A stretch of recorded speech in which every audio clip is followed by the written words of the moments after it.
Faktornya apa? Apakah karena dari sosok yang I don't know. ganteng? I don't know why. Harusnya jaksa yang diperiksa. Berarti ada orang yang merampok saya.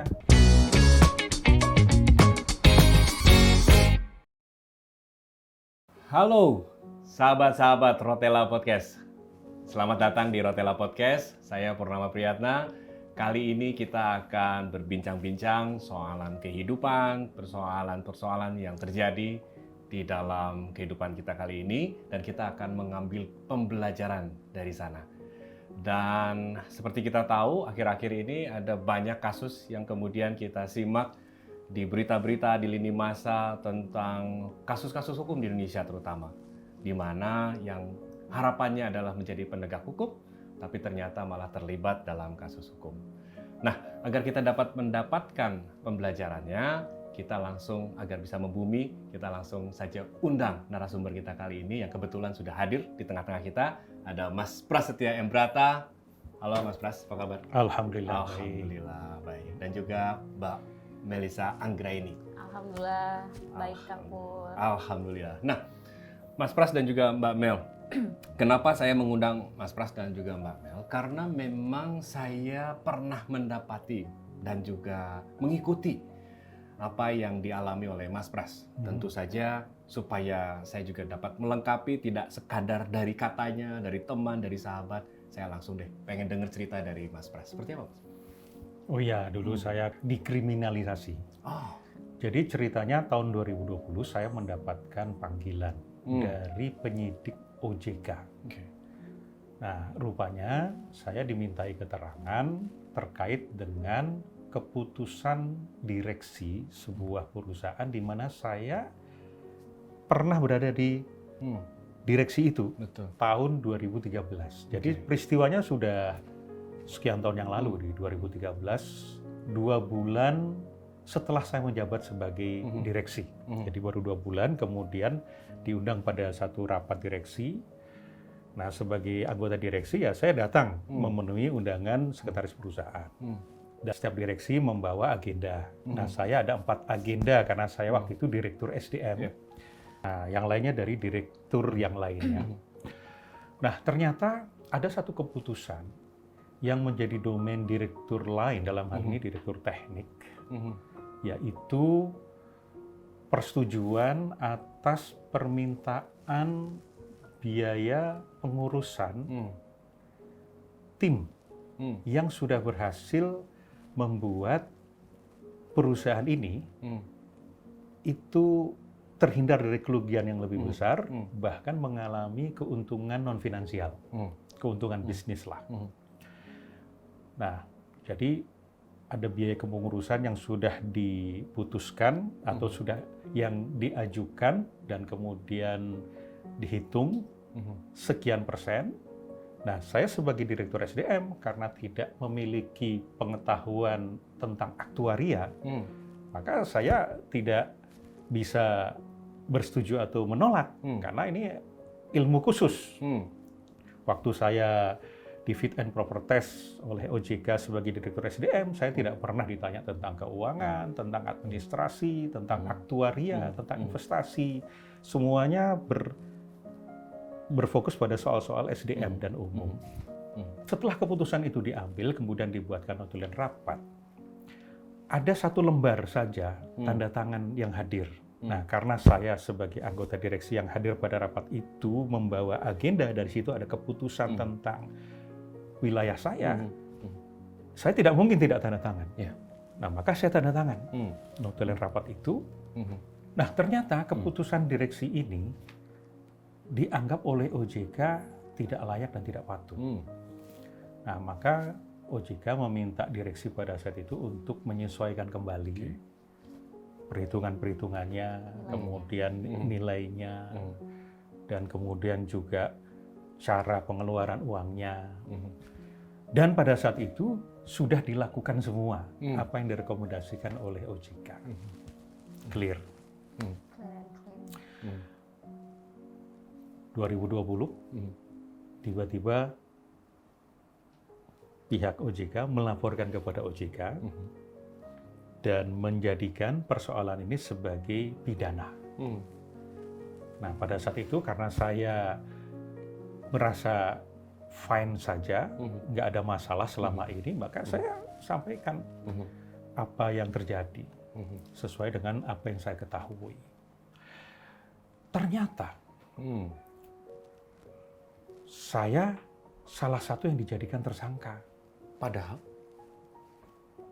Saya tidak tahu kenapa saya dijadikan tersangka, tapi kemudian saya tahu bahwa dijadikan tersangka itu kan butuh 2 alat bukti.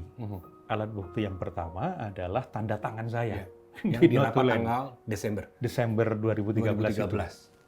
yang 16 rapat, Yang 16 16 agenda itu. agenda dan kebetulan Bapak Mas ada di sana. Ada di sana. Jadi hanya duduk, tanda tangan, itu dianggap Oke. itu bukti pertama. Bukti kedua adalah pendapat saksi ahli Oke. yang disodorkan oleh pihak OJK. Oke. Data yang tidak lengkap. Ada garis waktu yang dipotong. Bahwa setelah OJK meminta koreksi atas keputusan itu, artinya diberikan angka yang lebih kecil. Oke. Nah, sisanya itu dikembalikan oleh para penerima. Loh. Dan para penerima itu bukan kami direksi, Iya. tetapi tim yang berhasil itu sudah dikembalikan. Oke. Sudah nol. Oke. Nggak ada lagi uang perusahaan yang keluar. Oke. Ini tidak dimasukkan ke dalam analisa saksi ahli. Ya pantas saja saksi ahli menganggap bahwa ini ada uang perusahaan yang hilang. Maka dinyatakan ini salah. Nah, akhirnya karena saya lurus-lurus saja, maka saya mengikuti proses hukum itu sebagaimana lazimnya. Yaitu saya ditahan dulu nih sebagai tahanan kejaksaan, dititipkan di Bareskrim. Atas yang terjadi tadi. Atas yang terjadi. Status saya kan sebagai tersangka. Itu kan sudah dikembalikan, tidak ada yang dirugikan secara finansial. Oh ya. Secara yang mengambil dan menerima pun tidak menerima. Nah, tapi itu kan tidak dimasukkan oleh OJK sebagai analisa Ini yang untuk kemudian memutuskan saya jadi Oke. tersangka atau Oke. tidak. Ternyata itu kan tidak dimasukkan. Sehingga saya dan 7 orang lainnya itu ditetapkan sebagai tersangka. Saya penasaran kenapa Mas tidak melakukan perlawanan. Ya, ini. Jadi pada saat salah satu penyidik itu memberikan surat penetapan tersangka kepada saya dan 2 orang anggota direksi lainnya di Citos. Ya. Itu beliau, namanya itu ada di pledoi saya tidak sebut di sini, mengatakan, Bapak-bapak ini korban politik. Saya punya hati nurani, tapi saya tidak bisa menggantikan kasus ini, karena ini kasus pesanan. Jadi tolong Bapak-bapak melakukan perlawanan. Saya ulangi kalimat saya, karena saya hafal betul itu. Bapak-bapak ini korban politik. Saya punya hati nurani, tapi tidak bisa menghentikan kasus ini karena ini kasus pesanan. Jadi tolong Bapak-bapak melakukan perlawanan. Dan dengan kalimat yang sudah dihafal tersebut, apa yang kemudian menjadi? Kita menyurati Ketua OJK. Kebetulan Ketua OJK Pak Wimbo Santoso itu pernah sama satu institusi dengan mertua saya. Sehingga istri saya langsung WA beliau, tapi beliau mengatakan itu bukan dalam komisioner saya. Nah, jadi ikuti saja proses hukumnya. Ya, tapi kan masalahnya proses hukumnya benar atau tidak. Normatif sih, cuma kan yang saya alami nggak benar. Gitu. Nah, singkat cerita, ya sudah, saya masuk dalam posisi tersangka, kemudian diolah lagi oleh mereka, akhirnya P21, akhirnya diserahkan kepada kejaksaan. Nah, di kejaksaan itulah kemudian saya ditahan hampir 3 bulan di Bareskrim. Saya juga ketika dilakukan penyelidikan, diminta keterangan, ya saya juga tidak menggunakan lawyer, karena nah saya tidak tahu ya, kata-kata dari penyidik itu apakah ada kaitannya dengan suasana yang terjadi di 2020 itu, di mana adanya kasus Jiwasraya, kasus asuransi lain, bahkan ada yang melibatkan pimpinan OJK terseret kan, ditangkap juga. Dan kemudian saat itu juga sedang terjadi perseteruan atau konflik antara OJK yang menangani asuransi dengan pengurus BPA. Bumi Putra, tempat dulu saya bekerja itu. Nah, saya juga tidak tahu apakah kasus ini diadakan memang dalam rangka untuk mencari kambing hitam, menutupi sesuatu yang saya pernah dengar-dengar apa yang terjadi, yang dilakukan oleh OJK terhadap Bumi Putra, tapi saya kan tidak tahu kebenarannya. Apakah ada hubungan atau tidak, saya tidak tahu. Pada faktanya di media disebut bahwa nama saya itu terlibat suatu kasus yang diduga menyebabkan Bumi Putra saat ini gagal bayar atau kesulitan membayar klaim. Padahal ini persoalannya jauh berbeda. Dan tidak mungkin keputusan direksi senilai segitu itu yang sudah dikembalikan juga oleh para penerima, itu menyebabkan Bumi Putra kesulitan keuangan sekian triliun. Dan memang waktu itu sangat banyak kejanggalan dalam proses penyidikan maupun dalam persidangan. Nah, maka sekarang kan sudah selesai persidangan dan sudah diputuskan oleh hakim bahwa ternyata saya memang tidak bersalah. Kasus ini memang bukan pidana. Betul.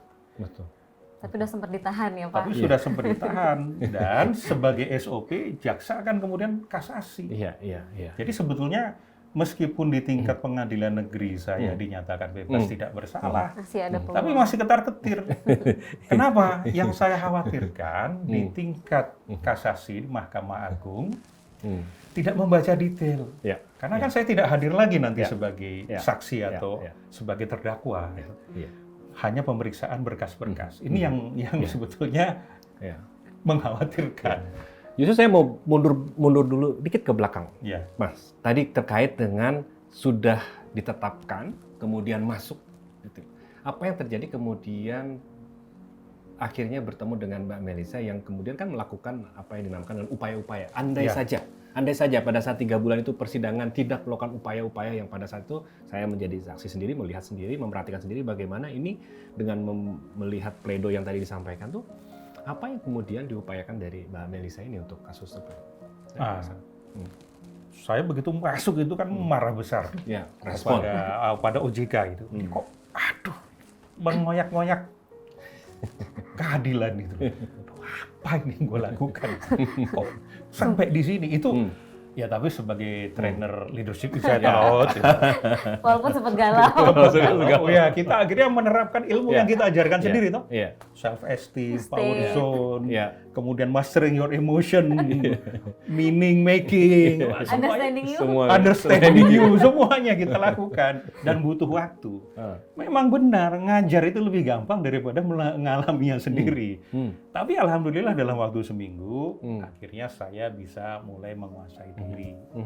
Dan karena sebelumnya juga nggak pakai pengacara, kalaupun pakai pengacara itu hanya sekedar formalitas. Akhirnya saya, ini ternyata serius ya. Ini serius, udah mulai main. Ini nggak main-main ini. Harus masuk. Harus jeruji ya. Ancamannya 15 tahun penjara loh. Iya. Dan itu jelas-jelas ada jeruji besinya ada. Ada. Dan itu ini keras ya ternyata ya. Nggak bisa dibuka. Nggak bisa dimotivasi, nggak bisa. Kamu coba lemah itu nggak bisa. Loh, kan punya ilmu hipnotis juga nggak bisa. Nggak works. Nggak works. Jadi ada pengupayan. Nah, akhirnya ya saya bersurat. Kan komunikasi saya dengan istri saya dengan surat. Kita nggak boleh ada handphone. Tidak ada tatap muka. Nggak bisa karena pandemi nggak ada kesempatan untuk keluarga tahanan itu untuk bertemu dengan tahanan. Even itu istri. Nggak bisa, kita bersurat. Akhirnya dengan surat-suratan kembali, ya udah kita cari pengacara yang benar. Walaupun mahal. Ini agak sedikit curhat. Nah, sebetulnya itu bukan sebel sih, kaget aja. Karena untuk membayar Mbak Melisa itu perlu mengambil tabungan haji. Karena ya kita terus terang ya. Untung tahunya belakangan. Itu tabungan haji udah selesai. Dan hajinya udah tuntas. Alhamdulillah. Ya tapi ya demi ini bukan, ini beyond, bukan hanya soal bagaimana saya ini nggak lakukan apa-apa kok dihukum. Di situ diam itu bukan berarti emas. Ya. Dan lebih dari itu adalah mengungkap apa-apa yang gelap, mengungkap kebenaran. Makanya pledoi saya kasih judul Terang yang Membuka Penyamarannya. Karena dengan adanya saya masuk di situ, terlibat dalam proses hukum ini, di situ banyak pelajaran dan banyak kebenaran yang terungkap. Sebenarnya Kang Pur, Pak Pras, pada saat pertama kali kita disuguhkan bahwa ini adalah perkara Bumi Putra, jujur di kepala saya Bumi Putra gitu kan. Karena lagi rame tahun lalu, 2020. masih tahun itu kita lagi upaya banding waktu itu, kita lagi nanganin perkara Jiwasraya awal-awal 2020.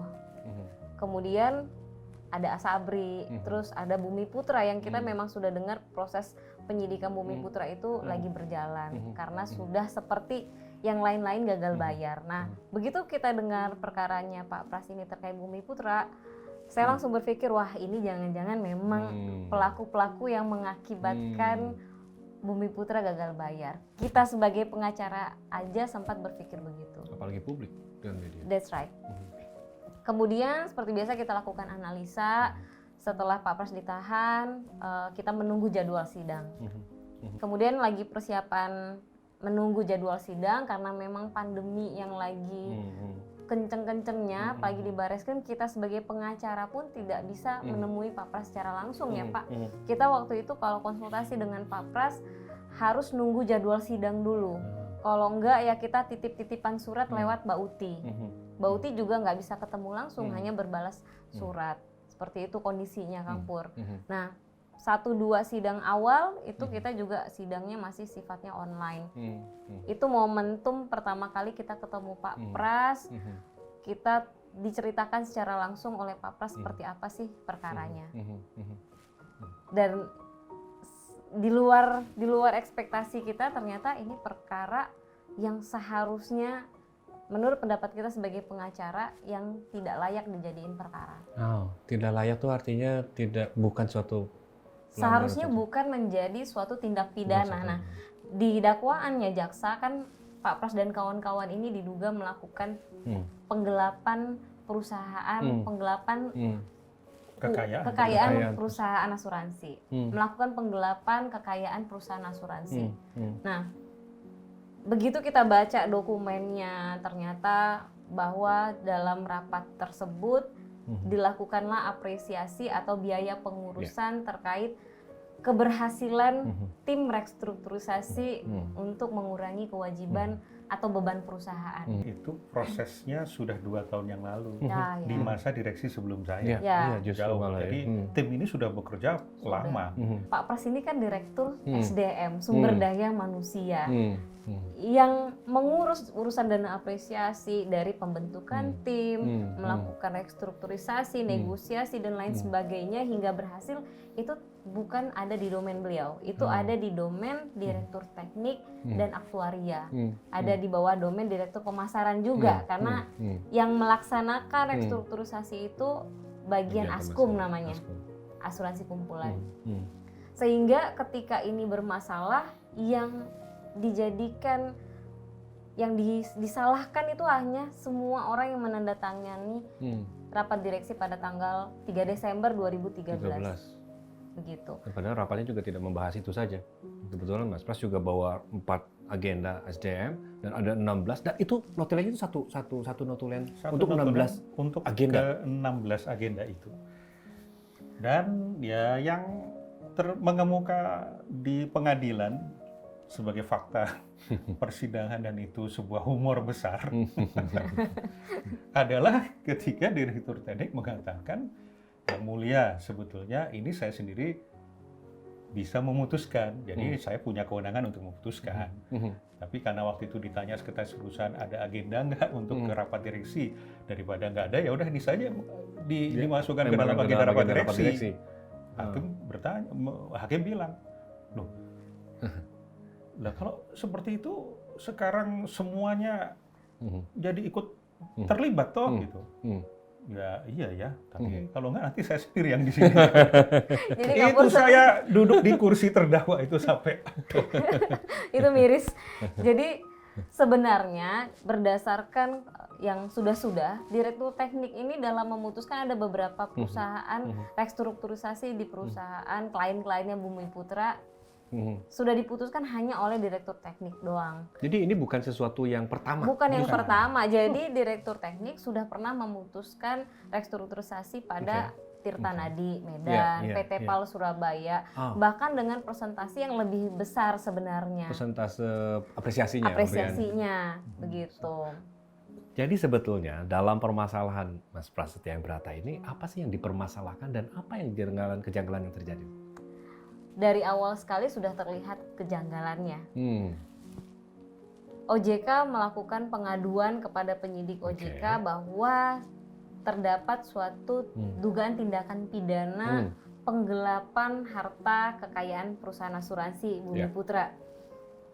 Ketika mereka melakukan pengaduan di tahun 2019, mereka 2013 kan sudah melakukan audit. Di mana hasil audit sudah mereka keluarkan rekomendasi, kemudian sudah dijalankan oleh Bumi Putra. Sudah clear and clear sebenarnya.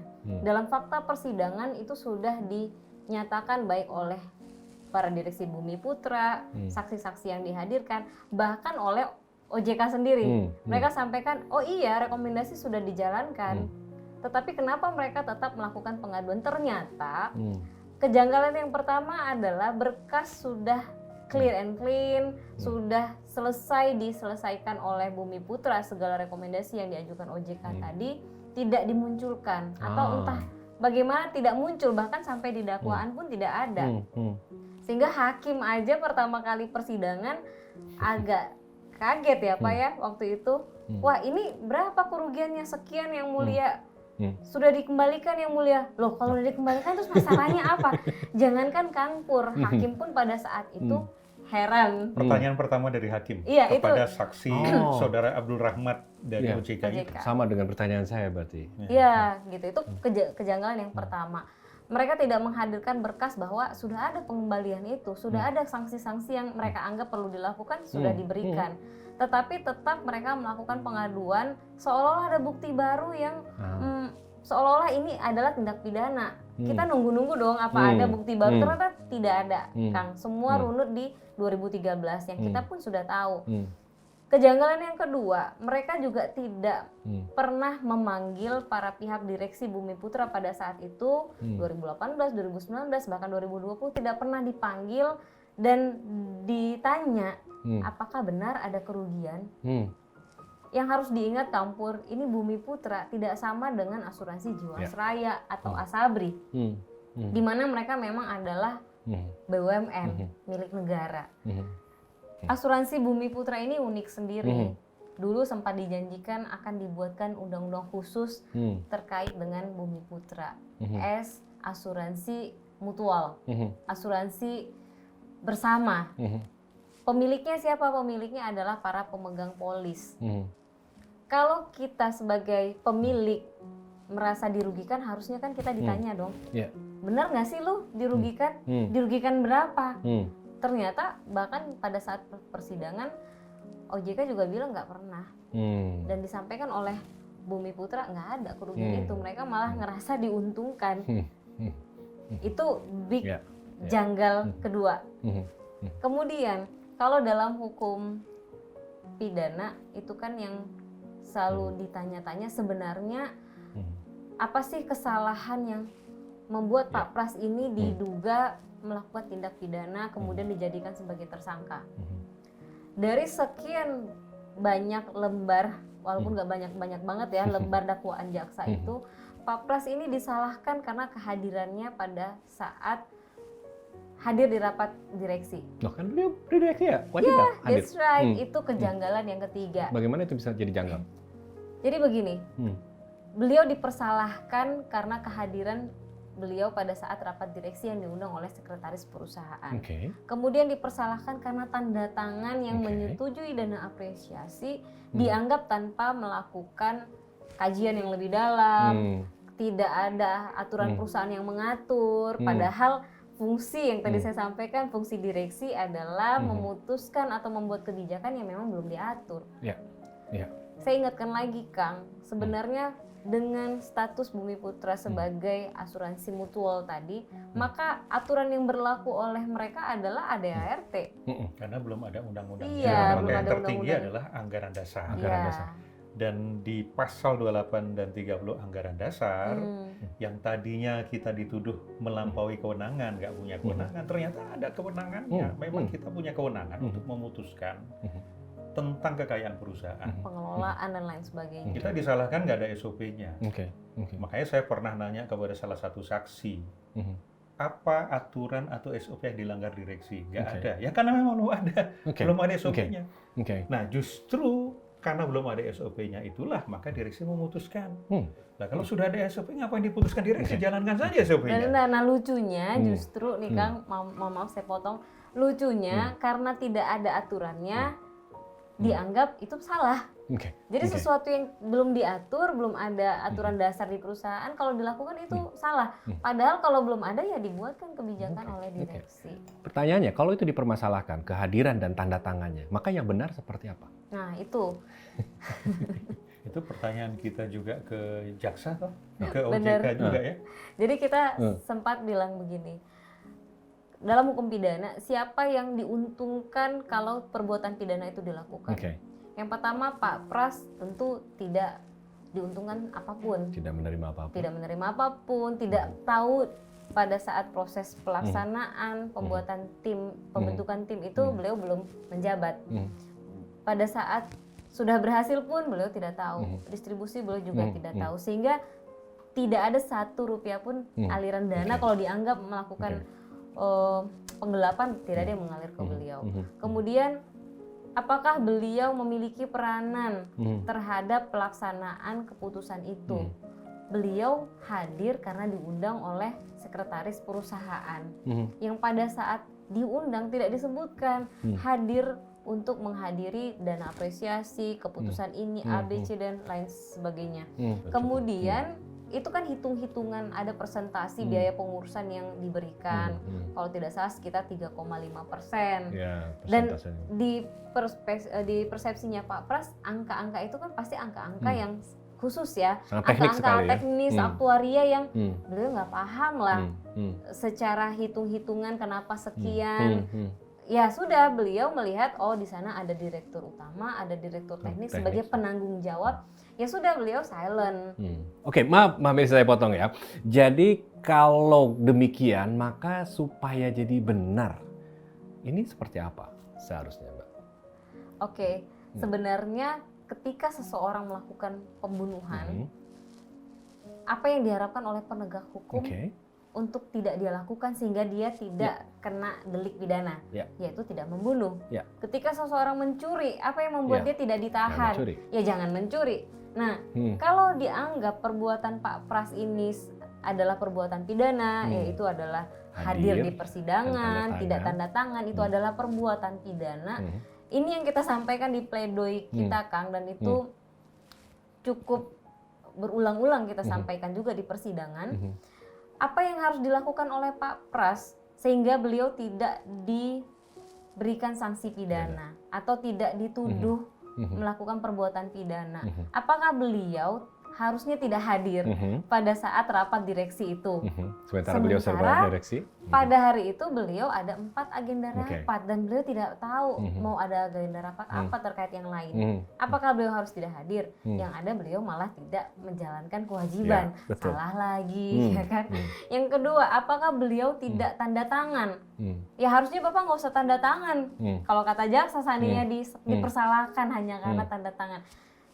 Kalau beliau tidak tanda tangan, ada 4 agenda rapat, lagi-lagi ada 4 agenda rapat yang beliau yang dibawa, sementara notulen hanya tanda tangannya 1. Dan memang dicatat di sana, Kang, dalam notulen rapat, Pak Pras penanggung jawab terhadap kalau agenda SDM, penanggung jawab direktur SDM.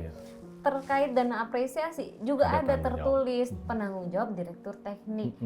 Sehingga kalau terjadi sesuatu yang diminta pertanggungjawaban itu adalah direktur masing-masing.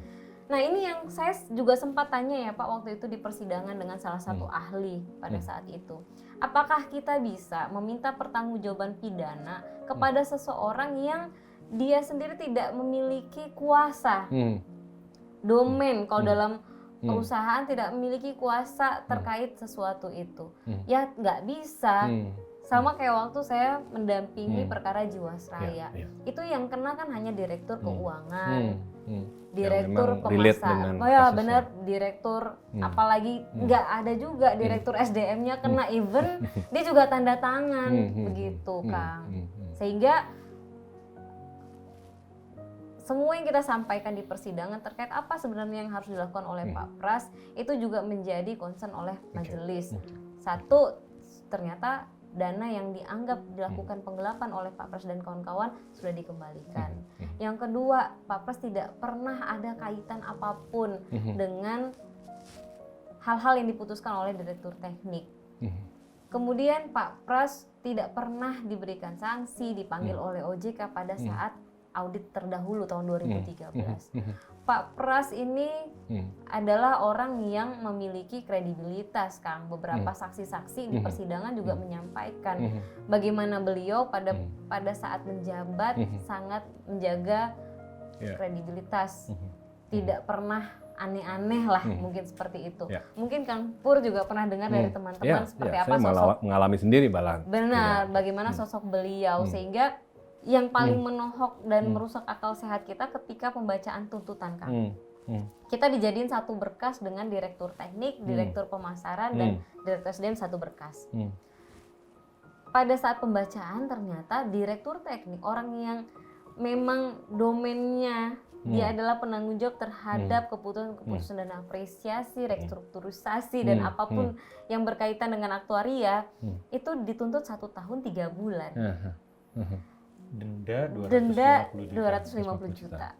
Sementara kita direktur SDM yang tidak pernah tahu proses pembentukan tim rekstru, proses pelaksanaan, keberhasilan, pemberian dana pengurusan, dituntut 2 tahun 6 bulan, Kang. Oke, itu faktornya apa? Apakah karena dari sosok yang I don't know.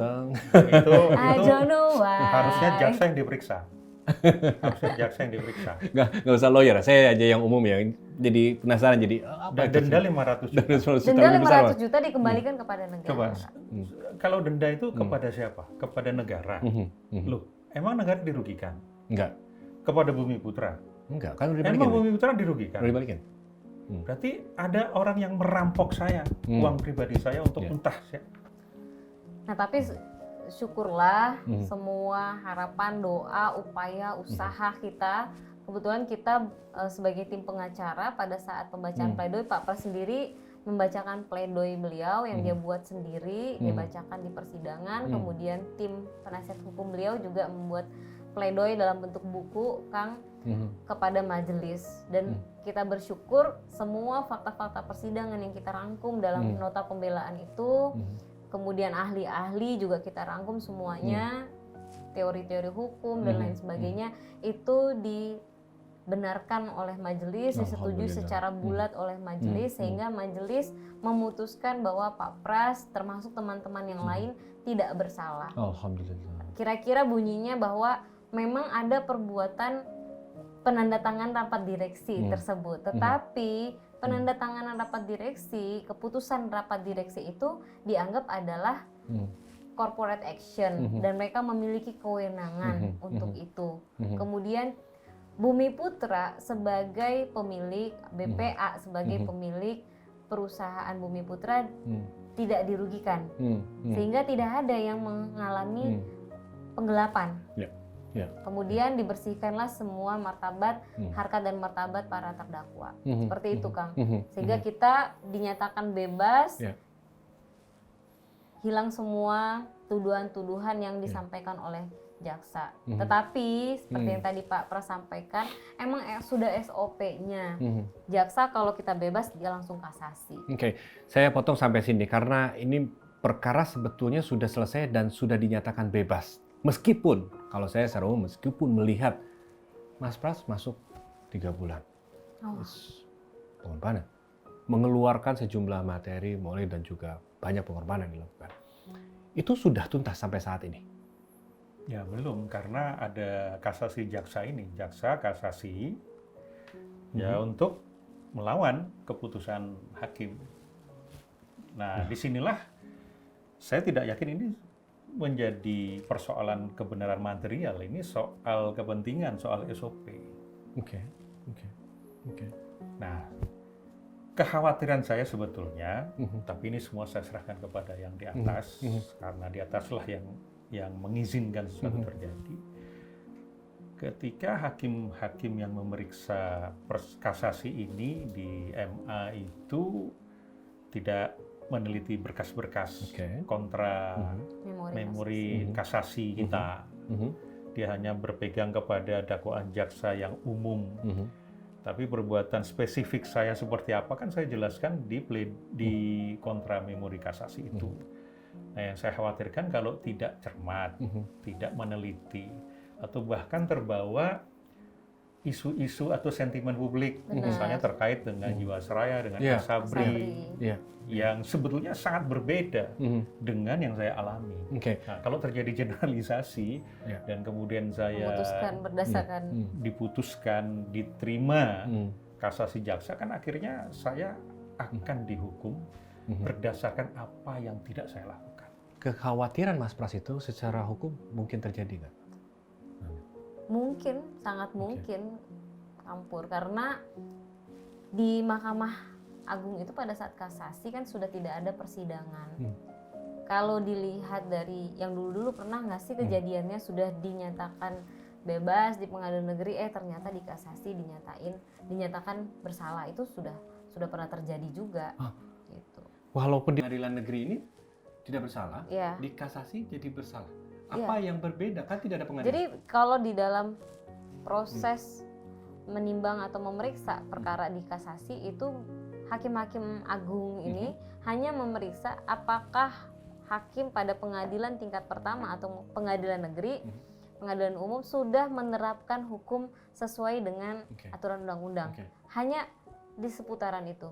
Kalau dianggap mereka belum menerapkan hukum yang sedemikian rupa, dalam perspektifnya mereka ya sangat bisa untuk dianggap dikuatkanlah kasasinya jaksa atau dikabulkanlah kasasinya jaksa, dianggap bersalah. Itu sangat mungkin. Tetapi sejujurnya Kang, kita sangat yakin, kita sangat optimis sepanjang hakim di Mahkamah Agung memeriksa, membaca, meneliti secara teliti berkas-berkas yang sudah kita serahkan, boleh juga berkas yang pada saat pengadilan negeri, pledoi, dan fakta-fakta persidangan. Termasuk kejanggalan material. Benar. Kita sangat yakin, Kang, Pak Pras akan dinyatakan tidak bersalah, sama seperti keputusan hakim di pengadilan negeri. Kita sangat yakin itu. Gitu. Saya juga yakin. Tapi ya lebih baik kita melangitkan doa. Melangitkan doa. Ya semoga para hakim yang bijaksana, yang adil itu bisa teliti, cermat, dan melihat persoalan dengan lebih jernih. Ini soal nasib. Ini saya ngomong tentang bukan hanya nasib saya sendiri, bukan hanya nasib saya sendiri, tapi juga orang-orang sekitar saya. Wah, ini sambil kopi juga bisa, obrolan kita ini makin. Tapi kalau bisa dilanjut obrolannya bakalan seru banget nih, Mas Pras dan juga Mbak Mel. Thank you banget sudah hadir di podcast kita. Mungkin ada quotes atau pesan yang bisa disampaikan buat sahabat-sahabat Rotella Podcast agar sahabat-sahabat podcast dapat jadi learning. Karena tadi kita ngebuka dengan learning apa, pembelajaran apa yang bisa kita dapatkan dari obrolan kita ini. Ya kalau dari saya sendiri akhirnya jadi melek hukum. Bahwa hukum, kita berada di matriks hukum juga. Kita ada di ranah hukum, maka kita perlu sudah aware betul dengan persoalan-persoalan hukum. Kalau teman-teman yang ada di bisnis, ada di pekerjaan, itu betul-betul upayakan compliance dengan hukum. Kreativitas kadang-kadang melanggar rule. Oke, break the rule but not the law. Break the rule but not the law. Ya. Kreativitas kan butuh melanggar frame yang menjebak ya. Dan juga selalu hati-hati karena belum tentu meskipun kita ini baik, berbuat baik, kemudian orang itu akan selalu baik sama kita. Yes. Nah, salah satu quotes yang saya dapatkan selama 3 bulan itu adalah, "You are too naive if you believe that tiger will not eat you just because you will not eat tiger." Kita terlalu naif kalau kita mengira macan itu tidak akan menggigit kita hanya karena kita tidak menggigit macan. Jadi selalu waspadalah. Waspadalah. Thank you, Mas. Namanya?